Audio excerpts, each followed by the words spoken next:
Dr. Anya Patel sat alone in the cold room of the Andes Deep Space Listening Station. It was late, and most of the team had gone home. Outside, the wind howled, blowing snow against the windows. Inside, it was quiet too quiet. She stared at the glowing screen in front of her, where data scrolled line by line. Wow. Numbers, frequencies, patterns. It was her world. It had been for years, but something was missing. Anya gently touched the locket. Around her neck, inside was a small photo of her younger brother Arav. He had moved to Luna Base 2 years ago, chasing his dream of building cities on the moon. Anya had stayed behind. She believed Earth still had secrets to reveal, but now, she felt alone. They used to talk every night. Now, days passed in silence. Sometimes she wrote him a message, but then deleted it. What could she say? I miss you, but I don't know how to talk anymore? She didn't want to sound weak. She sighed and turned back to the screen. Suddenly, something changed. A line blinked. Then, another. A strange rhythm, not like the usual cosmic background. Her eyes narrowed. She adjusted the controls, isolated the pattern. It was repeating to pulses, a pause, 3 pulses, then silence. Is this a signal? She whispered. She quickly ran it through the station's filters. No space junk. It wasn't natural. Her heart began to race. She opened the global channel and sent a message to Geneva. Unidentified signal detected. Possible deep space origin. Request immediate analysis. Within minutes, replies came. From across the globe, observatories in Africa, Europe, and Asia confirmed it. Same signal, same rhythm, same coordinates. It was real. Naya stood up, stunned. All her life she had listened, waited, hoped. And now something had spoken. But what was it saying? She spent the next 12 hours decoding the signal with teams from around the world.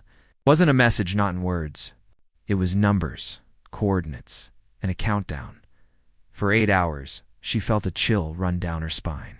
Something's coming, she whispered. Still, as the others began preparing reports and alerts, Anya's thoughts drifted back to Arav. He would have loved this moment. He always said Earth was full of surprises. We are tougher than anyone thinks, he had told her once. If the stars ever challenge us, we'll show them what humans are made of. She smiled at the memory. Maybe it was time to reach out. She opened her communicator and started typing. Hey Arav, I think something big is happening. I miss you. We might need each other again. She hesitated. Her finger hovered over the send button. Then, with a deep breath, she pressed it. Minutes passed. Then her screen blinked. A message. I miss you too, Didi. I'm with you. Whatever's coming, we face it together. Anya felt her chest warm. She wasn't alone. Out anymore. Outside, the stars looked the same, cold, silent, but she knew better now. They were watching and humanity was ready. Arav sat on the observation deck of Luna Base Alpha, staring out at the distant blue dot that was Earth. From here it looked peaceful. Silent, small, but he knew better. A signal had been received, unknown and possibly dangerous. Every scientist and technician on the moon was working around the clock. Emergency drills were in full swing. Satellites were being redirected. Backup systems were tested again and again. Still, Arav's thoughts were not only on the sky. They were on Earth. They were with An. His big sister had always been calm and careful. She loved puzzles and signals. Arav preferred movement-building things, solving problems with action. He had moved to the moon to help humanity expand, too. Build habitats and life support systems for the next generation. But now, when Earth might be in danger, he felt helpless. He was hundreds of thousands of kilometers away. He couldn't hug her. He couldn't stand beside her. They had grown apart since he left. Not out of anger, just time and silence. It started with missed messages, then delayed replies. Soon it became a habit. But now, she had messaged him. That short message from Anya had touched something deep inside. I miss you. We might need each other again. He didn't know what to say at first, so he sent back, I'm with you. Whatever's coming, we face it together. Now, He wanted to say more. He wanted to tell her he was proud of her, even though he hadn't said it before. Wanted her to know that no matter how far he was, they were still family, still connected. He opened a video message. Her face appeared tired, but focused. She looked at the camera with those same calm eyes she had when they were kids, and she helped him with homework. She started to speak. "There's something in the signal," she said. "It's not just numbers. I think they're watching us. Maybe testing us. But you know what I believe, Arav? I believe they picked the wrong planet." She smiled. "We're not weak. We're not scared. We've come too far. Look at you building homes on the moon and me listening to whispers from the stars. They don't know who they're dealing with." Arav laughed quietly. Her voice made him feel less alone. He looked down at the earth again. The clouds were swirling slowly across the continents. Somewhere down there was the mountain station where she worked. Somewhere down there was his home. He began recording a reply. "Hey, Dee, I think about home a lot lately. I miss the sound of the wind, even the smell of the rain. But I miss you more. I never said it enough. But you inspire me. Always have." He paused, then smiled. "They think we're just soft creatures living on a blue planet. But we're more than that. We're builders, dreamers, survivors. We're family. And we don't run from storms, we learn how to fly through them." He hit send. Outside the window, a small Earth defense satellite blinked across the stars. New systems were going up every hour now. Humanity was working together in a way he had never seen before. Something had changed. And maybe, just maybe, this strange threat had brought something good with it too. People were reconnecting. Old silences were breaking. Families were remembering what mattered. Hope was growing, even from the moon. Could feel it. Asterisk Alina Cruz sat at her desk in the small room she shared with her grandmother in Mexico City. Outside, the streets were quieter than usual. Everyone was glued to their screens. News channels repeated the same words. Alien signal detected. Unknown origin. Earth prepares defenses. But Alina wasn't watching the news. She was listening. Her old ham radio sat in front of her, buzzing and hissing softly. Her father had taught her how to use it. He was a field engineer for Earthcom stationed far away. On Mars he had left a year ago. At first they talked every week. Then every two, then nothing. The signal interference from the alien transmission had affected space communication badly. Messages took longer to arrive or never came at all. Now, Alina sat in silence, hoping to hear his voice again. Even just once, she missed him more than she could say every night. She tuned the radio and spoke into it, not knowing if he could hear her. "Papa, it's me again. I hope you're okay. Things are strange here. Everyone's scared, but also kind. Brave. I saw a lady on the news who found the signal. She looked like she hadn't slept in days, but she still smiled. I like that." She paused. "I wish you were here. Abuela makes too much soup and says I'm too quiet." Maybe she's right. Static hummed. A voice came back. She sat back. In her chair, blinking away the tears. Why hadn't he answered? Did he even get her messages? A knock came at the door. It was her grandmother with a small mug of hot chocolate. "Still trying?" she asked gently. Alina nodded. I want to hear him, even one word." Her grandmother sat beside her. "Sometimes distance makes the heart heavy, but love doesn't stop because of silence. He's thinking of you, Mia, just like you think of him." Alina smiled a little. She sipped the drink, then turned back to the radio. She began adjusting the dial against distant case. Then something changed. A click. A tone. Then, ... Elena. She froze. The voice was faint, broken, but real. "Papa," she whispered, leaning close. ... Signal weak. Mars station still holding. Proud of you. Love you. Tears ran down her cheeks. "I hear you," she cried. "I hear you." Her grandmother gasped, covering her mouth.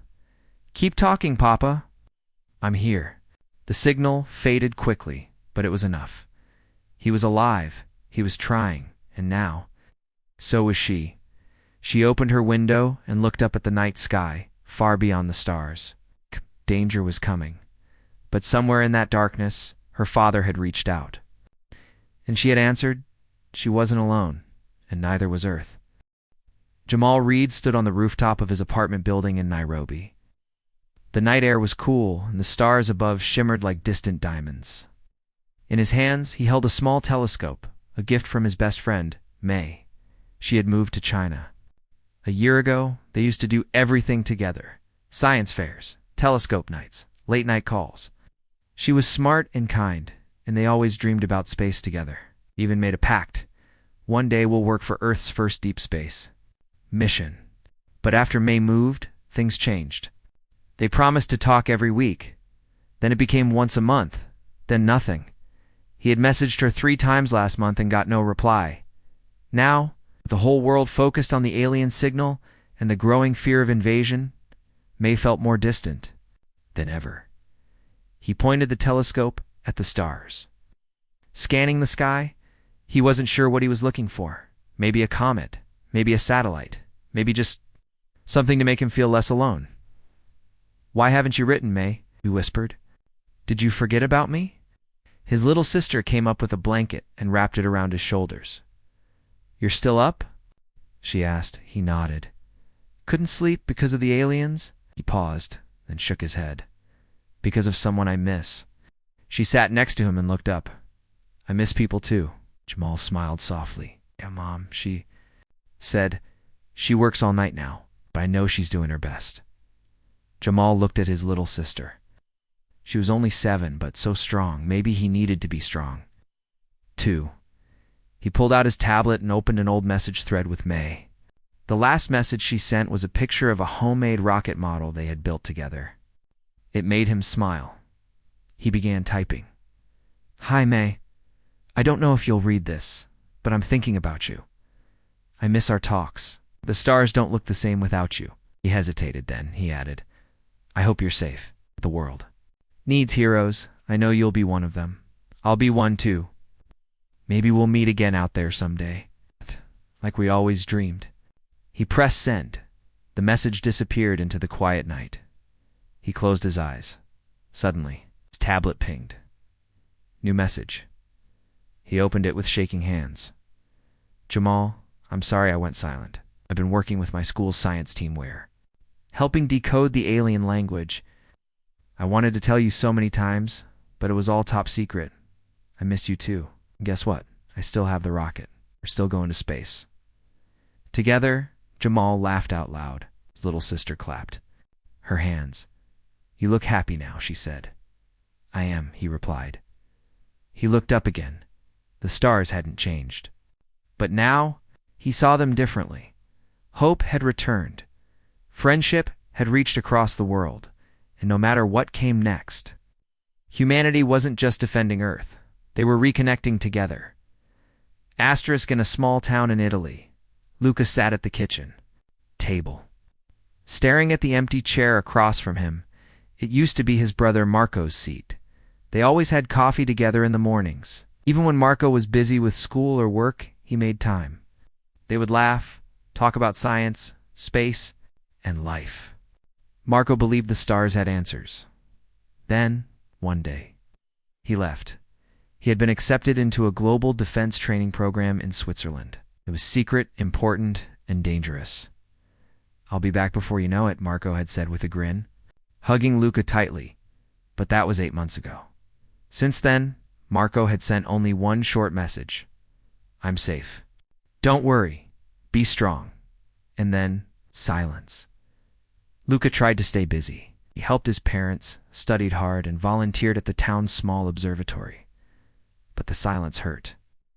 Every time he passed Marco's room, or sat at the breakfast table, the empty chair reminded him of how much he missed him. He didn't know how to reach Marco. The training center was classified. No one knew where it was. He had written letters, dozens, but never got a reply. Some nights, he sat under the stars, hoping Marco could somehow hear him. "Where are you, Marco?" he whispered one night, looking up. "Do you still think about us? About me?" The sky didn't answer. Then everything changed. The alien signal was announced. Fear spread, but also something more: unity. Countries began working together. People volunteered to help. Science labs opened their doors to young minds. One day, Lucastown hosted a global youth meeting online, where students could share ideas and inventions to help Earth's defenses. Luca didn't feel brave enough to speak, but then he saw a familiar name on the list of viewers. Miss Swiss Defense Corps. His heart skipped a beat. Could it be? He hesitated, then typed a short message in the public chat to Marco. If you're watching this, I miss you. Your chair is still waiting. He didn't expect a reply, but 5 minutes later, a private message popped up. Luca, I read. Every letter. I wasn't allowed to reply, but I kept them all. Luca stared, frozen. Then tears filled his eyes. It was him, his brother. I never forgot about you, Marco continued. You kept me strong, even when training was hard. Doing this to protect people like you, like us, and I'm coming home soon. Luca smiled so wide it hurt. He ran to the kitchen, set out 2 coffee cups, one for him, one for Marco. He wasn't back yet, but now. Luca knew he would be. The stars still held danger, but they also held connection, and as long as people reached for each other, even in silence, there was hope. Humanity wasn't just strong because of ships or weapons, it was strong because of hearts. Asterisk in a quiet village in northern Canada. Snow covered everything like a soft white blanket. Trees stood still. The wind moved slowly through the air, whispering like a memory. Emma sat by the window, looking out at the sky. She used to sit there with her best friend, Daniel. Every evening they watched the stars and imagined what might be out there. Built stories, drew spaceships, and promised they'd go exploring together one day. But then Daniel moved away. His family had joined the Mars Colony program. They were chosen for early transport, and within a few weeks he was gone. The government said communication would be limited at first. Daniel had hugged her tight and whispered, "Don't forget me." She never did, but it had been 7 months. No calls, no letters, just silence. Emma had written messages every week. She saved them in her notebook. Letters Daniel might never read tonight. As the news talked about strange signals in Earth's defenses, she wrote another one. Dear Daniel, it's getting scarier here. People are worried. But I keep thinking of our stories. Remember the one where we saved Earth with our cardboard rocket? You said we'd be brave? I don't feel brave right now. I feel alone. But I still hope. I hope you're looking at the same stars. She closed her notebook, hugging it to her chest. Her father walked in and gently placed a hand on her shoulder. Still thinking about him? He asked. Emma nodded. He'll write back someday, her father said. People don't forget those they care about. Not really. Emma didn't answer. Ouch. But the silence had lasted too long. Later that night, she went outside. The snow crunched under her boots. The sky was clear, and stars twinkled brightly. Somewhere far beyond that sky, Daniel was out there. She took out her notebook, held it close, and whispered, "This one's for you." Suddenly, her watch beeped. A message alert. She froze. Nobody ever messaged her this late. She opened it. Incoming. Video message. Mars Outpost 12. Her heart leaped. She tapped the screen. The video was grainy, shaky but real. And then his face. Daniel. His voice cracked with static. But the smile was exactly how she remembered. Emma. I finally got permission to send a message. I've missed you so much. Didn't forget. I never could. I read your letters. Mom printed them from EarthNet when it finally reached our server. You still write stories? You're still you. Emma covered her mouth, tears in her eyes. I wish I could send more often, Daniel said. But just know, I still look at the stars every night. And I imagine we're out there, saving the world, just like always. The message ended. Emma looked up, her breath forming clouds in the air. She wasn't alone anymore. The stars weren't silent. And no matter how far they were on Mars, on Earth or beyond, they were still connected. The world was full of danger, but love, friendship, and hope still found a way. In a quiet valley in New Zealand, Cato walked along the hills with a small radio in his backpack. The sun was setting, and the wind danced gently through the tall grass. He had always loved walking here with his cousin Hannah. They grew up like brother and sister, spending summers chasing clouds, building kites, and dreaming of faraway planets. Hannah always carried her little recorder, pretending she was a space captain, sending messages to other worlds. But now, Hannah was gone. She hadn't vanished. She had been accepted into a special science school in Tokyo. She was brilliant, and her parents were proud. Cato was proud too, but he missed her more than he expected. At first, they called often, sent videos, shared new projects. But after the alien signal was found, Hannah's school became part of Earth's emergency science team. The calls stopped. Messages came slowly, if at all. Now it had been over 2 months. Cato kept checking his inbox. But nothing came. He felt forgotten. Still, he came to this hill every week, carrying the old radio they built together. It was more symbolic than functional. But sometimes, he turned it on and spoke into it, just in case. Tonight he sat under the red-orange sky and switched it on. "Captain Hannah," he said softly, smiling through his sadness, "this is ground." "Operator Cato, the grass is tall, the wind is soft, and Earth still spins." He paused. "I miss you." "A lot." He waited. Only static replied. He looked down at the small notebook in his hand. Inside were dozens of drawings, rockets, stars, creatures from their imaginations. On the last page he had written, "Even if she never calls back, I'll always listen." Just then, the radio crackled. He sat up quickly. A faint voice came through. "Cato, come in, ... It was her. Hannah's voice, signal weak. "But I'm here," she said, her voice cutting in and out. "I didn't forget. We've been working non-stop, analyzing data, looking for patterns. I wanted to write ... every day." "I couldn't." Cato blinked, unsure if he was dreaming. "I still walk with you," she said. "In my mind. I still carry our radio badge in my pocket." Cato spoke into the mic quickly. "Hannah, I hear you. I thought maybe you moved on. That maybe I didn't matter anymore." There was a pause, then her voice again. "You matter more than ever. You're why I keep going. When this is over, we'll fly those paper rockets again. Maybe real ones too." The signal faded, but not before one final line came through clearly. "Don't stop listening." Cato wiped his eyes and looked up at the stars. They had always seemed so far away, but not anymore. She was out there, and she still cared. He stood up, held the small radio to his chest, and whispered, "Copy that, Captain." The wind picked up again, but now didn't sound lonely. It carried a voice, a promise. And in that promise, Cato felt something strong and human hope. Asterisk in a small city apartment in South Korea. Giho sat by the window with his grandfather's old pocket watch in his hands. It was quiet outside. Not many cars, not many voices. Everyone was watching the news. Another update on the alien signal. More warnings, more meetings between countries. People were worried, but Jiho's worry was different. He missed his older sister Yuna. She had been his best friend. She used to help him with homework, teach him the names of stars, sing with him when the power went out.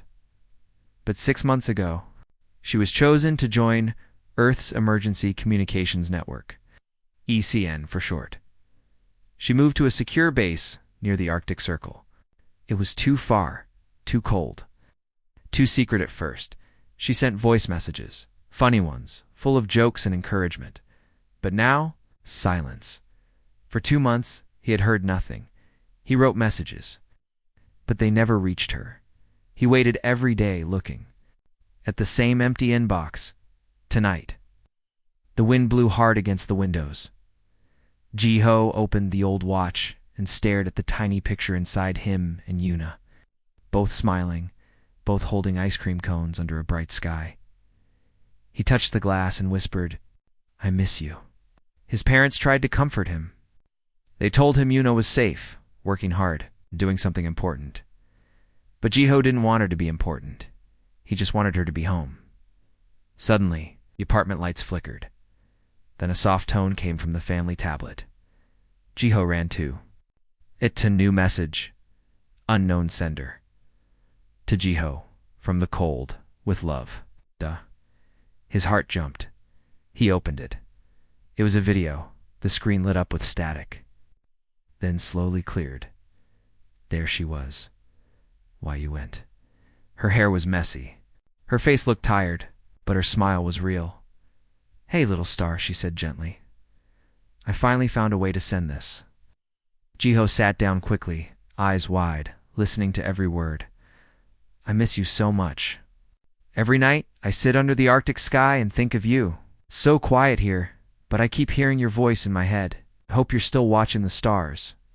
She held up her wrist and showed the matching watch he had given her. Yours. Still ticking? She asked with a smile. Jiho laughed out loud, tears in his eyes. Yes, he whispered. It never stopped. Yuna looked into the camera. They say Earth is in danger. Maybe it is, but I believe in us. I believe in people. I believe in you. You're stronger than you know. She leaned close to the screen and whispered, Don't give up. I'll see you again. Promise. The video ended.